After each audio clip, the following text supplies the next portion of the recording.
근데 자기 아랫사람한테 눈물을 보이면서 얘기하는 사람들은 20-30%의 진심 가지고도 눈물을 흘릴 수 있어. 여러분 안녕하세요. 김도랑입니다. 신성고사도의 선녀를 그리면서 제가 조금 약간 흥분하면서 말할 수도 있어요. 뉴스를 보다가 어린 회사 소속의 인물에게 회사의 높은 사람이 의견을 말하면서 상황을 설명하면서 눈물을 보였다, 막 이런 것들을 봤어요. 정확한 디테일은 일단 생략을 하고, 중요한 거는 상사가 울었다는 거니까 그 얘기를 하고 싶거든요. 이 얘기 듣고 진짜 오만 생각이 다 든 게, 저도 우는 상사를 만나본 적이 있거든요. 근데 여러분 진짜 지금 생각하면은 그거 연기였어요. 그냥 어떤 상황이었냐면, 제가 회사를 나가려고 했었어요. 그런데 이제 상사님이 눈물로 잡으셨고, 저는 뭐 대우가 더 좋아지지도 않았고 그냥 현상 유지를 하는데도 그냥 연장을 하겠다고 했어요. 왜냐면은 제가 좀 어렵게 생각하던, 훨씬 나이도 많고 연륜도 있고 그런 상사가 막 울면서 말씀하시니까 나도 마음이 아픈 거야. 그래서 그냥 현상 유지를 선택했는데 진짜 후회돼요. 거기 흔들리지 않았었으면 얼마나 좋았을까. 근데 사회생활을 할 때 인간관계라든지 어떻게 대처해야 되는지 배워야 되는지 그런 것들을 체계적으로 배운 적이 저는 없었거든요. 모르겠어. 요즘은 다 배우는지도 모르겠지만 일단 저는 없었어요. 최소한 상사가 나한테 눈물로 호소할 때 어떻게 대해야 되는가 그거를 몰랐어요. 들어본 적도 없었어. 근데 내가 왜 넘어갔을까 생각을 해봤거든. 그 상사의 눈물은 조금 진심은 있긴 있었던 거야. 근데 그 진심이 내가 받아들인 것보다 그분의 진심은 좀 더 작은 거지. 사실 그분이 울면서 막 이렇게도 해주고 싶다, 저렇게도 해주고 싶다, 나한테 해주고 싶다 이런 말도 많이 했지만 울면서 말한 그 말의 진심은 되게 작은 진심이었던 거야. 회사를 다닐 때, 사회생활 할 때 그런 걸 믿으면 안 돼요.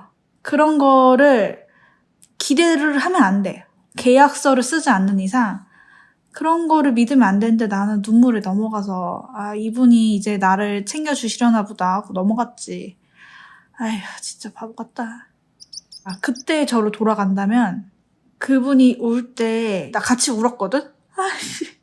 같이 울지 않았을 수 있었을까? 같이 안 울었으면 좋겠어. 만약에 내가 그런 경험을 절대 다시 하고 싶지 않지만 정말 해야 된다? 그렇다면 울지 않고 그래도 공손하게는 말씀드릴 것 같아요. 예의 있게. 그게 사회인이니까.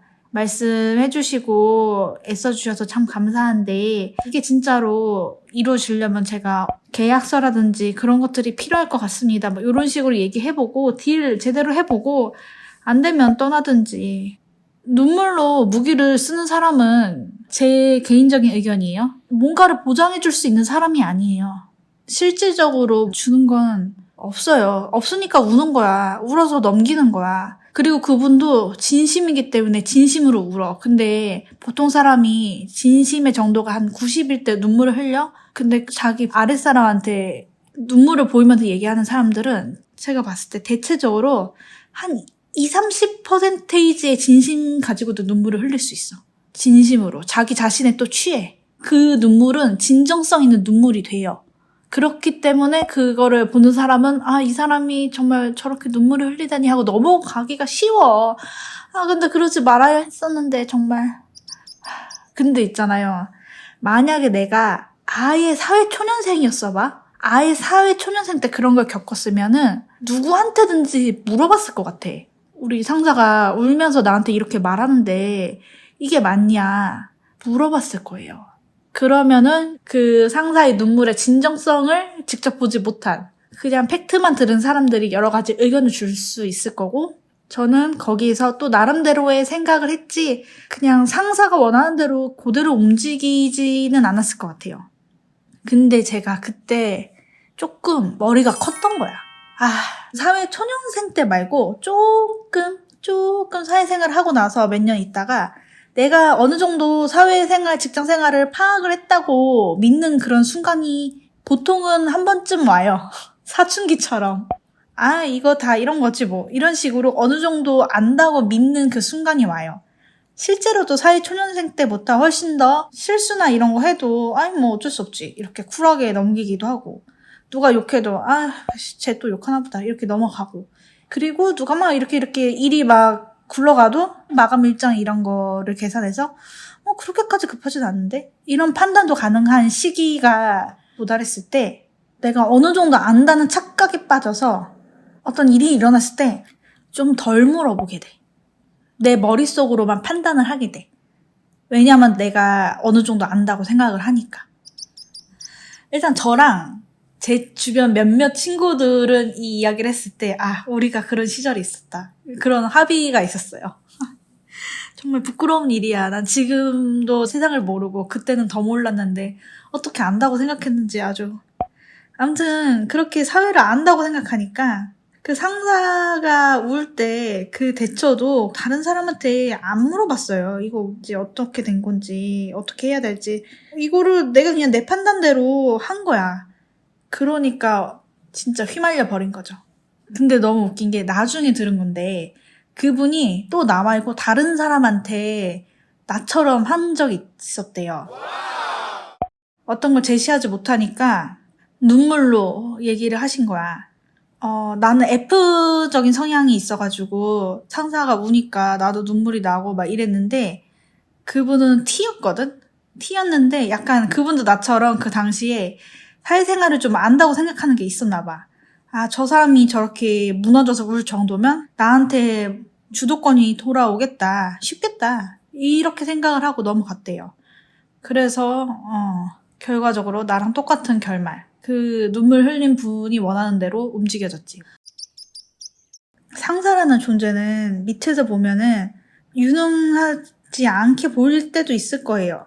근데 상사라는 자리에 있다는 거는 어쨌든 우리가 모르는 능력치가 있다는 의미거든요.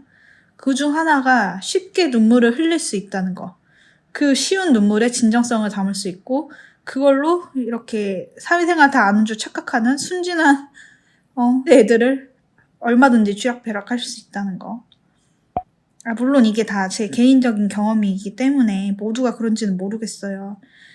여러분 잠깐만요. 간식 좀 먹을게요. 요 햇땅콩이 요새 먹기에 되게 좋아요. 삶으면 맛있어. 너무 슬픈 과거 이야기를 했죠. 그래도 조금 마무리를 희망적으로 해보자면은 그 상사처럼 되지 말자. 만약에 눈물 좀 흘리면 움직일 수 있는 애를 보면은 너 그러면 안 된다고 얘기해 줄 수 있는 그런 사람이 되고 싶어요. 너 사회생활 할 거면 그렇게 남의 기분을 쉽게 동조해서 착하게 하면 안 되고 정확하게 해야 된다. 이거를 알려줄 수 있는 사람이 되고 싶지. 내 눈물로 나보다 한참 어린 사람을 이용하는 사람이 되지 않았으면 좋겠어요. 앞으로 미래에 대해서 저는 막연히 그냥 희망적으로 생각하는 부분이 뭐냐면 이런 결심을 저만 하는 게 아니에요. 저랑 제 친구들이랑 나름대로 각자 사회에서 여러 가지 사람들을 만나는데 항상 나중에 하는 말이 우리 저런 어른이 되지 말자. 우리가 좀 더 나은 거를 후배들한테 주자. 물론 그게 쉽지 않겠지만 우리도 완벽하진 않겠지만 조금은 나은 상태의 어른이 돼서 조금 더 좋은 세상을 후배한테 주자. 이런 생각을 해요. 그리고 알고 보면 진짜 이것도 좀 너무 착한 척하는 말일 수도 있는데 답답하고 막 억울하고 눈물 나게 해줬던 그 어른들이 그런 윗사람들이 상사들이 사실은 그 사람들이 겪은 것보다는 조금 나은 대우를 나한테 해줬을 수도 있는 거예요. 알 수 없지 뭐. 그거는 그 사람 마음속에 있는 거니까. 네, 급발진을 해서 이야기를 해보았습니다. 혹시나 여러분들도 우는 윗사람을 만난다면 정신 바싹 차리시고, 혹시나 이미 만났다면 나의 동지여, 힘냈다, 진짜 고생했다, 욕봤다. 다음에 또 다른 이야기 하면서 그림도 마무리를 할게요. 그럼 여러분, 날씨 추워졌으니까 따끈하게 잘 챙겨 입고 다니세요. 아셨죠? 그럼 지금까지 들어주셔서 감사합니다. 김도랑이었습니다.